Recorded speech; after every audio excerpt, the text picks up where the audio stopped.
The officer didn't ask questions, just saw his skin, made assumptions, and slapped on the cuffs. 5 minutes later, he realized he'd just arrested the wrong man. The very wrong man. This isn't just a story about mistaken identity.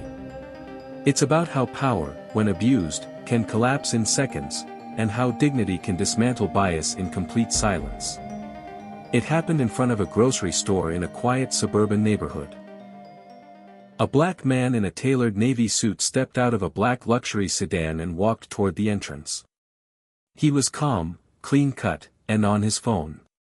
That's when the officer pulled up. No lights. No siren. Just walked straight up, hand already on his holster. "Let's see some ID. We've had reports of suspicious activity in the area." The man asked politely, "Is there a reason you're approaching me?" That was enough. The officer forced him against the car, cuffed him, and started barking questions. The man didn't yell.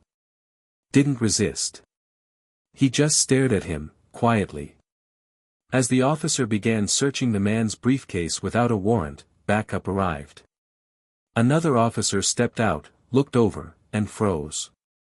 He whispered to the arresting cop, "Do you know who that is?" Confused, the first cop shook his head.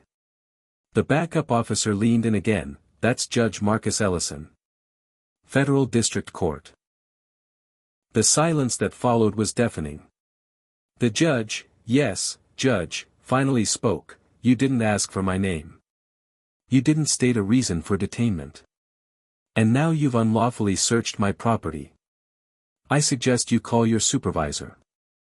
And a lawyer." The officer turned pale. His hands shook as he removed the cuffs. The judge calmly took out his ID and handed it to the supervisor who had just arrived. "You didn't arrest a suspect," he said. "You arrested a citizen. And a federal judge." An internal affairs investigation followed. The officer was suspended. Mandatory bias and civil rights training was issued across the entire department. The judge never raised his voice. He didn't need to. Because sometimes justice doesn't come with flashing lights. Sometimes, it walks in wearing a suit, and reminds you that respect isn't optional. If you believe dignity should always stand taller than prejudice, like, subscribe, and ring the bell so you don't miss more stories that expose truth and spark change. Let's keep the light on.